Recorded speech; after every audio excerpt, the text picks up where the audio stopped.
जय हिंद।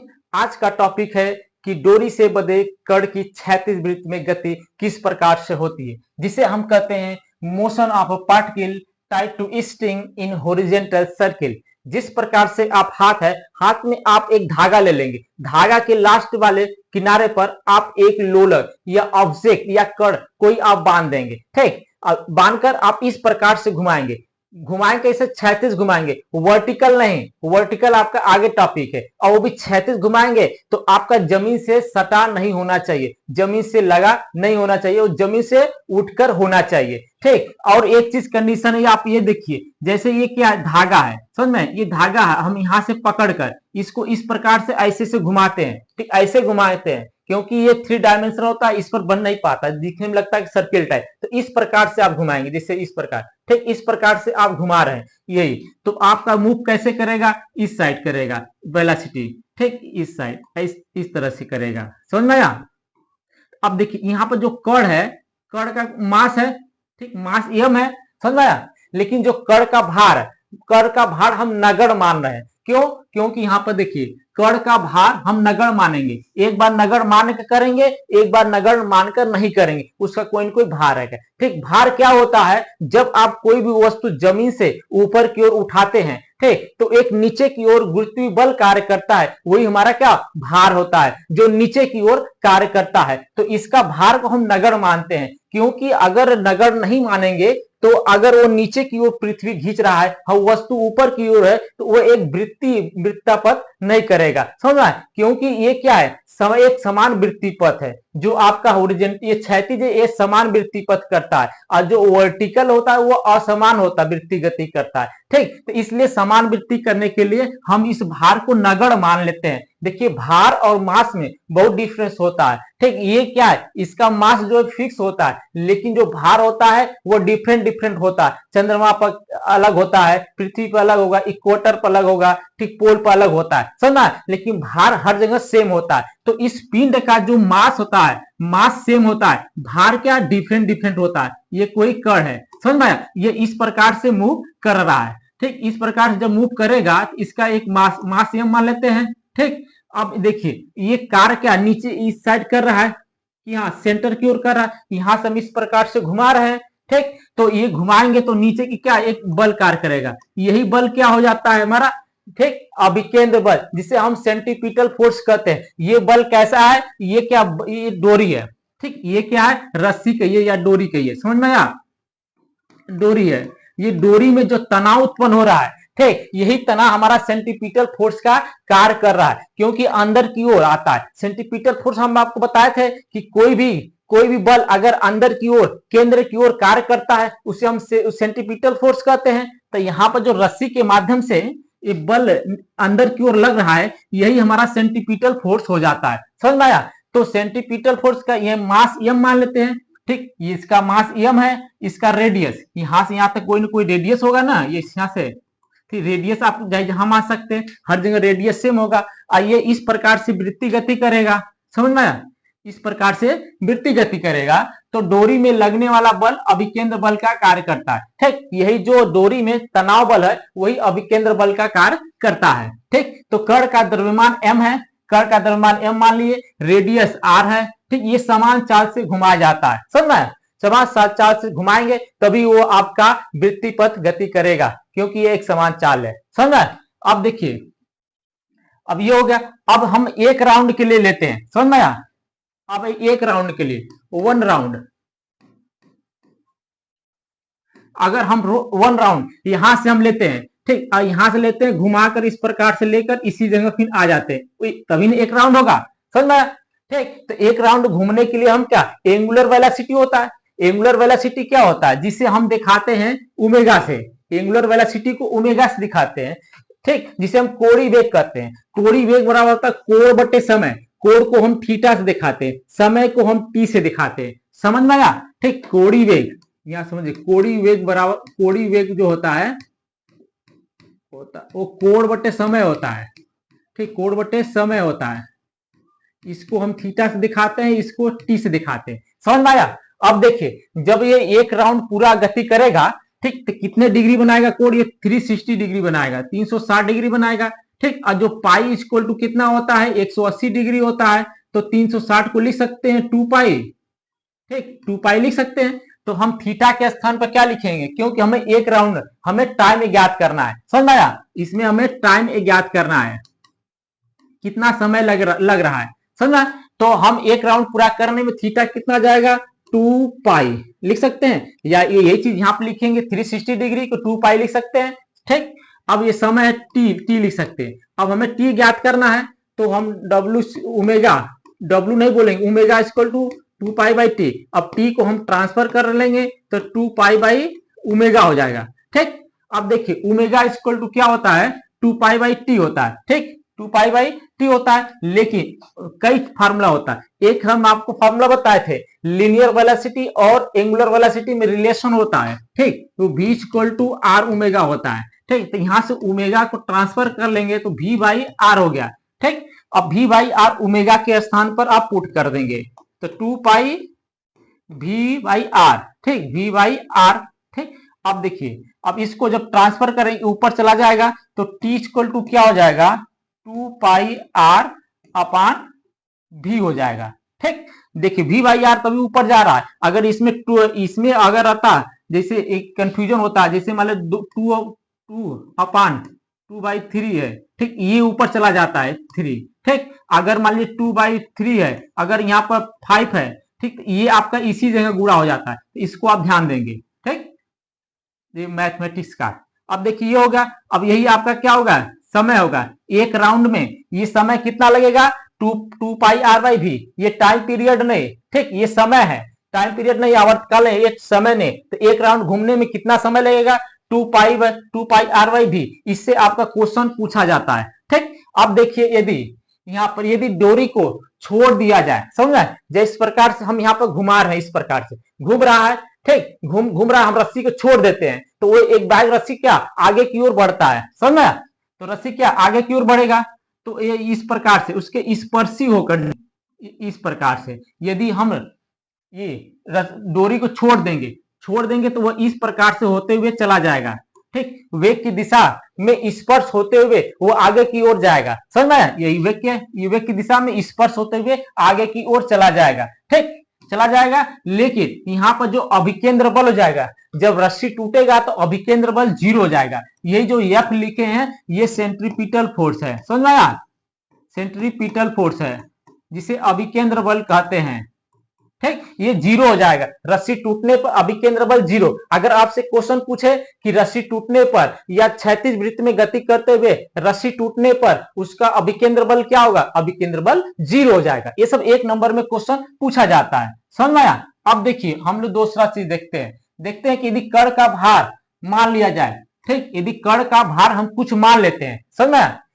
कण का भार हम कुछ मान लेते हैं। एक चीज ध्यान दीजिए, ये पूर्ण रूप से वृत्ति गति नहीं करता है, समझ में, ये कुछ इलिप्टिकल फॉर्म में रहता है, लेकिन हम लोग मान कर चलते हैं कि ये वृत्ति गति करता है। ठीक, अब देखिए हम इस भार को जो इसके पहले ज्ञात किए हैं उसमें भार को हम नहीं माने थे, लेकिन इस वाले में हम भार को मान लेते हैं। मास तो सेम रहेगा, चाहे जहां आप रहे, पृथ्वी पर रहे, आकाश में रहे। ठीक, अब देखिए ये कण है, ये क्या, ये यहाँ पर, यहां से हम, ये धागा है, समझे, यहां से लेकर यहां तक ये धागा है।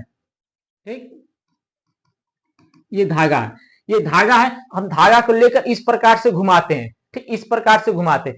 अगर भार नगर मान लेंगे तो वो तो इस प्रकार से घूम जाएगा, जिससे पिछला वाला बताया है। ठीक, लेकिन अगर उसको हम भार मानेंगे तो भार जो होता है वो नीचे की ओर गुरुत्वाकर्षण के कारण वो नीचे की ओर आएगा, समझा? ये भार नीचे की ओर आएगा, नीचे की ओर क्या आ जाएगा, एम जी हो जाएगा, जिसे हम भार वेट कहते हैं, समझ में?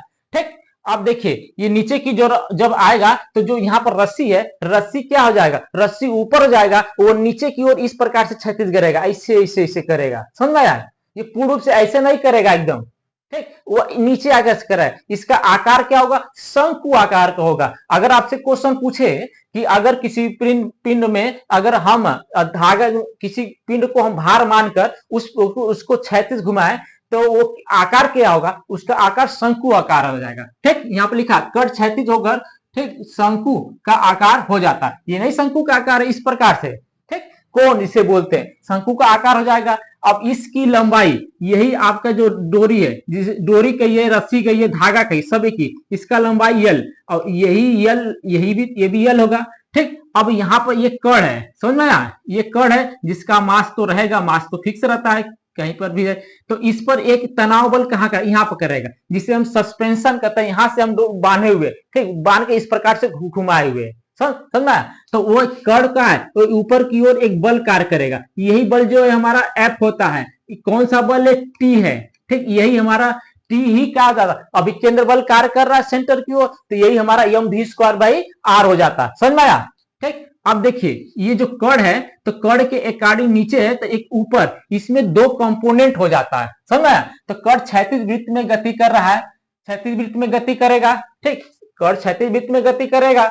अब देखिए, लेकिन डोरी क्षैतिज तल में नहीं रहेगा, लेकिन ये जो डोरी है ये क्षैतिज तल में नहीं रहेगा। देखिए ये इस प्रकार से वो कोण की तरह कोण बनाएगा, इस प्रकार से, इस प्रकार से रहेगा, क्षैतिज नहीं है। क्षैतिज क्या होता है, जब ऐसी इस प्रकार से रहता है तब हम क्षैतिज कहते हैं। तो ये क्या, क्षैतिज, डोरी क्षैतिज में नहीं रहेगा, लेकिन जो कड़ मूव करेगा वो क्षैतिज में रहेगा, समझे। कड़ का यही यही आपका क्षैतिज में मूव करेगा, इस प्रकार से, समझ में आया। लेकिन ये डोरी क्षैतिज में नहीं रहेगा। ये सब इंटरव्यू में क्वेश्चन पूछा जाता है कि कड़ क्या है, कण को भार मान लेते हैं तो उसका क्या होगा, तो वो क्या, एक क्षैतिज वृत्त में गति करेगा, लेकिन भार, उसका जो डोरी है वो क्षैतिज वृत्त में नहीं रहेगा। ठीक, अब इसमें दो कंपोनेंट हो जाता है, इसके दो घटक होते हैं जिसे हम कंपोनेंट कहते हैं, समझ में आया। जिसे कंपोनेंट, एक होता है क्षैतिज घटक, ठीक, जिसे हम कहते हैं होरिजेंटल,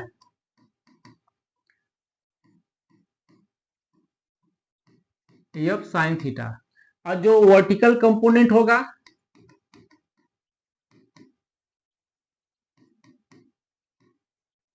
वो हो जाएगा एफ कॉस थीटा। ठीक, ये कॉस थीटा हो गया, ये नीचे, ये इस साइड आ रहा है, समझ में आया। ठीक, अब देखिए जो ये ऊपर की ओर लग रहा है एफ कॉस थीटा, ये क्या है, ये भार के बराबर है, ये बैलेंस करेगा इसके। ठीक, तो जो एफ कॉस थीटा है, f cos theta equal to m g, ये क्या काम करेगा, ये बैलेंस बना रहा है। ठीक, ये बैलेंस कर रहा है। अब देखिए जो एफ साइन थीटा है, इसको समीकरण एक मान देते हैं। ठीक, अब ये जो साइन थीटा है, ये एफ सी क्या है, यही सेंट्रीपिटल फोर्स है, यही एफ सी है। ठीक, यही एफ सी काम कर रहा है। ठीक, इक्वल किसके है, एफ सी के काम के, एफ सी है जिसे हम सेंट्रीपिटल फोर्स कहते हैं। तो f sine theta equal to, centripetal force क्या होता है, m we square by r होता है। ठीक, m we square by r, ये समीकरण नंबर 2 हो गया, समझ में आया। अब देखिए समीकरण नंबर 2 से 1 को हम डिवाइड कर देंगे, समीकरण नंबर 1 से 2 को 1 से डिवाइड करेंगे तो हो जाएगा A of sine theta upon E of cos theta is equal to M we square by R into, अब ये नीचे की ओर आ जाएगा एम जी। ठीक, एक एम जी आ जाएगा, एम एम को काट दिए, ठीक, और एफ को काट दिए, ये क्या हो जाएगा, टेन थीटा, समझ में आया। ये हो जाएगा tan theta, tan theta is equal to, ये देखे v square by r g, m तो कट गया, आर जी। इससे आपका क्वेश्चन पूछा जाता है, ठीक, समझ में आया, इससे आपका क्वेश्चन पूछा जाता है। अब देखिए इस, और टेन थीटा क्या है, tan theta equal to v square by r g हो गया। अब हम लीनियर वेलोसिटी और एंगुलर वेलोसिटी में रिलेशन देखें तो v equal to are omega हो गया। ठीक, अब v के स्थान पर हम लोग रख देंगे tan theta equal to are omega का होल स्क्वायर। ठीक, जी ये छोटा से लिख दें, आर ओमेगा का whole square upon r g हो गया। ठीक, तो टेन थीटा इक्वल टू क्या हो जाएगा, R square omega square R G, एक आर कट गया। ठीक, तो tan theta equal to are omega by G हो गया। ठीक, जी हो गया। अब देखिए यहां से हम क्या काम करेंगे कि ओमेगा को हम ट्रांसफर करेंगे। ठीक, या तो इसी को हम ले लेंगे r g, omega equal to क्या होता है, 2 पाई बाई टी, या पढ़े हुए हैं। ठीक, omega equal 2 pi by T होता है, इसके पहले भी अभी निकाले थे। तो ओमेगा के स्थान पर क्या रखेंगे, 2 पाई बाई टी रख देंगे। ठीक, या तो आप इस प्रकार से नहीं कर सकते हैं तो सीधे आप यहां पर ले लीजिए v square omega square equal to क्या हो जाएगा tan theta g by r हो जाएगा। ठीक, इसके स्थान पर क्या रखेंगे 2 पाई बाई टी रखेंगे होल स्क्वायर इक्वल टू क्या हो जाएगा tan theta into g upon r हो जाएगा। ठीक, ये क्या हो जाएगा 4 pi square upon t square equal to tan theta into g upon r हो जाएगा। ठीक, अब देखिए यहाँ पर टी को हम ट्रांसफर कर लेते हैं तो t इक्वल टू क्या हो जाएगा t जब इधर ले आएंगे ये सब इधर आ जाएगा तो 4 pi R upon 4 pi square R upon tan theta into into G हो जाएगा। ठीक, अब देखिए ये टी स्क्वायर है तो टी स्क्वायर इक्वल टू क्या हो जाएगा ये आर है। यहां पर देखिए एक चीज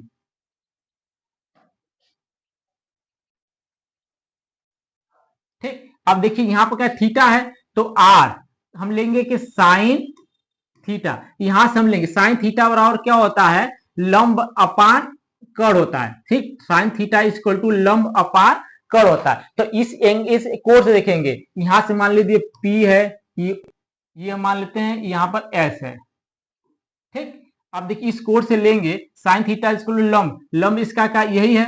ठीक, लंब लंब लंब ये R हो गया यही ना ये R है तो ये भी R ही होगा इसकी इक्वल R अपान ये यल हो जाएगा तो R इक्वल टू क्या हो जाएगा यल साइन थीटा।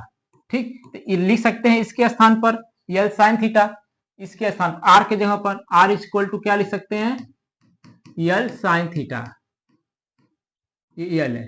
ठीक, तो ये लिखेंगे 4 pi square L sine theta अपान ठीक, अब इस 10 को भी चेंज कर दीजिए साइन थीटा ठीक अपान कॉस थीटा होगा कॉस थीटा इंटू जी। ठीक, तो टी स्क्वायर इक्वल टू हो जाएगा 4 pi square L sine theta upon sine theta into G ऊपर चला जाएगा कॉस थीटा।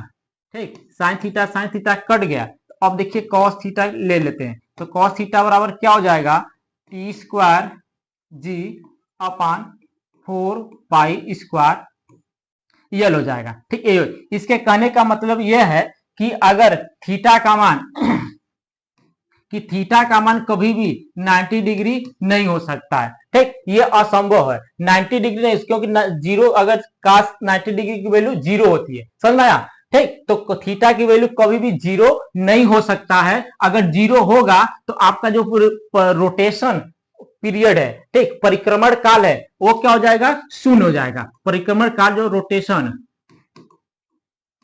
रोटेशन पीरियड परिक्रमण काल जो हो जाएगा वो जीरो हो जाएगा जो असंभव है। ठीक, जो असंभव है। ठीक, अब देखिए एक क्वेश्चन यहां से याद कर लेते हैं। क्वेश्चन यही है कि 600 मीटर त्रिज्या का एक वृत्ताकार पथ है 600 मीटर त्रिज्या का जैसे यही है ये 600 मीटर त्रिज्या का यही रेडियस है ये 600 मीटर है। ठीक, जो कार को 50 मीटर पर सेकेंड के लिए चलना है तो v की वैल्यू दिया v को जो 50 मीटर पर सेकेंड दे दिया है। ठीक, दिया गया है तो पथ का झुकाव कोण ज्ञात कीजिए मतलब कि हमें थीटा कोण हमें ज्ञात करना है। अभी इसके पहले हमें ज्ञात किए थे tan theta equal to v square upon r g. ठीक, अब देखिए यहाँ पर v का मान दिया है थीटा ज्ञात करना है r इक्वल टू दिया है 600 मीटर। ठीक, और यूनिट सबका सेम है तो आप यहाँ लिख दीजिए tan theta equal to v square क्या लिखेंगे 50 इंटू 50 अपान आर के वैल्यू 600 लिखेंगे इंटू जी का मान आप डायरेक्ट 10 लिख देंगे समझ में आया जी का मान 10 लिखेंगे तो 1 2 कट गया। ठीक, कितना हो गया 25 अपान 60 25 अपान 60 हो गया। ठीक, जब इसको डिवाइड आप करेंगे तो ये आएगा 0.417। ठीक, अब देखिए टेन थीटा इक्वल टू 0.417 तो ये टेन थीटा इक्वल टू ये किस डिग्री ये कितने टेन के किस डिग्री का मान है ये 22.6 डिग्री का मान है। ठीक, तो थीटा इक्वल टू क्या हो जाएगा 22.6 डिग्री यही आपका आंसर हो जाएगा। इसका मतलब क्या रहेगा झुकाव जो रहेगा पथ का झुकाव वो आपका रहेगा 22.6 डिग्री का रहेगा। यही आपका आंसर हो गया। ठीक, तो आई होप आपको अच्छे से समझ में आ